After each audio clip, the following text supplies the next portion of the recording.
முரசொலி நாளேட்டில் வெளியாகியுள்ள தலையங்கத்தில் தனது ஆஸ்தான ஜோசியருக்கு அரசாங்க பதவி கொடுத்தார் விஜய்.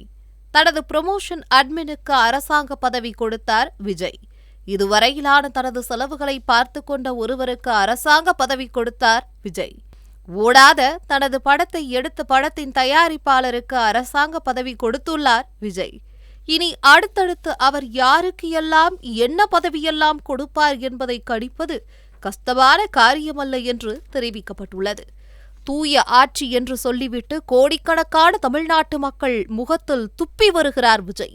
சொந்த புத்தியும் இல்லை, சொல்லுவார் சொல்லும் உரைக்காது என்பதற்கு இந்த நியமனங்களே சாட்சியங்கள் என்று முரசொலி விமர்சித்துள்ளது. தமிழ்நாடு அரசின் டெல்லி சிறப்பு பிரதிநிதியாக நியமிக்கப்படுகிறவர் தமிழ்நாட்டின் குரலை ஒன்றிய அரசாங்கத்தின் கவனத்துக்கு கொண்டு செல்ல வேண்டியவர். மாநில அரசுக்கும் ஒன்றிய அரசுக்கும் இணைப்பு பாலமாக இருக்க வேண்டியவர். தமிழ்நாடு அரசின் சார்பில் ஒன்றிய அரசுக்கு அனுப்பி வைக்கப்பட்ட கோரிக்கைகளை ஒன்றிய அரசின் துறை சார்ந்த அமைச்சகங்கள் மூலமாக செயல்படுத்த வைக்க வேண்டிய பொறுப்பு அவருக்கு உண்டு. அவர் ஒன்றிய அமைச்சர்களோடு பேச வேண்டும். ஒன்றிய அரசு துறை செயலாளர்களோடு பேச வேண்டும். தமிழ்நாட்டுக்கு சாதகமாக அல்லது பாதகமாக ஒன்றிய அரசு செயல்படுவதை கண்காணித்து மாநில அரசுக்கு சொல்ல வேண்டும். இதையெல்லாம் செய்ய வேண்டிய ஒருவருக்கு தமிழ்நாடு தெரிந்திருக்க வேண்டும். மாநில நிர்வாகம் தெரிந்திருக்க வேண்டும். வளர்ச்சி திட்டங்கள் தெரிந்திருக்க வேண்டும். இவர் பெயரை சொன்னால் டெல்லியில் இருக்கும் தமிழ்நாட்டைச் சேர்ந்த அதிகாரிகளுக்காவது தெரிந்திருக்க வேண்டும்.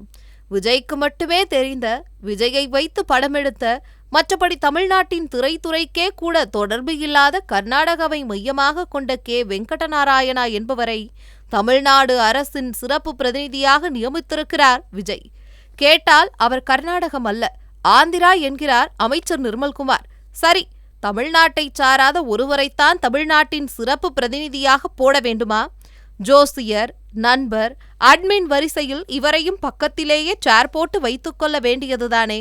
அவரை எதற்கு டெல்லி சிறப்பு பிரதிநிதி என்று சொல்லி தமிழ்நாட்டை அவமானப்படுத்த வேண்டும் என்று முரசொலி வினவியுள்ளது.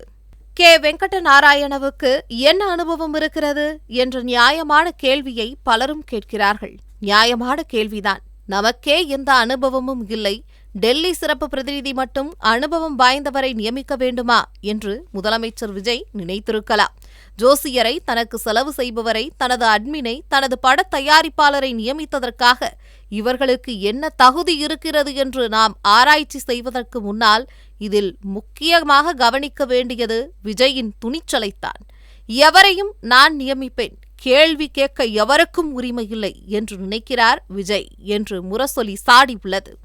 தான் என்ன செய்தாலும் தனது கூட்டணி கட்சிகள் தலையாட்டி ஏற்றுக்கொள்வார்கள் என்று நினைக்கிறார் விஜய்.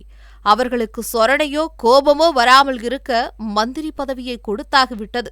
அவர்கள் தயவும் தேவைப்படாமல் 5 பேரை ராஜினாமா செய்ய வைத்துள்ளோம். இடைத்தேர்தலில் அவர்களை வெற்றி பெற வைத்தால் இந்த கூட்டணி கட்சிகள் தயவும் தேவையில்லை. ஊடகங்கள் இன்னமும் திமுகவை குறை சொல்வதில்தான் சுயசுகம் கண்டு வருகின்றன என்பதையும் விஜய் நன்கு புரிந்து வைத்துள்ளார். அவர்கள் எதிர்ப்பும் வராது. தனது கட்சிக்கு பொதுக்குழுவும் இல்லை, செயற்குழுவும் இல்லை. கேள்வி கேட்பார் எவரும் இல்லை. கிடைத்த பதவியை தக்க வைத்தால் போதும் என்ற அமைச்சர்கள், சட்டமன்ற உறுப்பினர்கள், அவர்கள் மத்தியிலும் சலசலப்பு வராது. இத்தகைய சூழலில் தான் வைத்ததுதான் சட்டம், தான் செய்வதுதான் ஆட்சி என்று இருக்கிறார் முதலமைச்சர் விஜய். தேர்தலுக்கு முன்னதாக அவர் பேசிய பேச்சில் ஒரு துளி உண்மையான நம்பிக்கை இருந்திருக்குமானால், திருவைகுண்டம் சட்டமன்ற உறுப்பினர் சரவணன் மீது பாலியல் புகாரை தனது ரசிகை ஒருவரே வைத்த மறுநிமிடமே அவரது பதவியை பறித்து கைது செய்திருப்பார். அமைச்சர் சரத்குமார் போதை மருந்து பயன்படுத்தும் வீடியோ காட்சிகள் வெளியானதும் அவரது அமைச்சர் பதவியை பறித்திருப்பார். காங்கிரஸ் கட்சியை சார்ந்த உயர்கல்வி அமைச்சர் விஸ்வநாதனின் நடவடிக்கை மிக மிக அசிங்கமானது. அவரை அமைச்சரவையில் இருந்து நீக்கியிருப்பார். இது எதுவும் செய்யவில்லை விஜய்.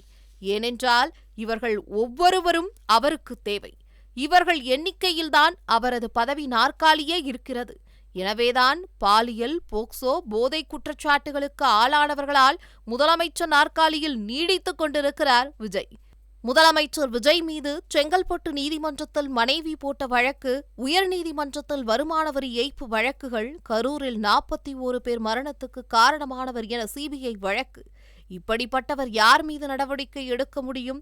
தனது தகுதிக்கு ஏற்றவர்களை அவர் நியமித்துக் கொள்கிறார். நல்லா ஆள்றாங்க ஆட்சி என்று முரசொலி குறிப்பிட்டுள்ளது.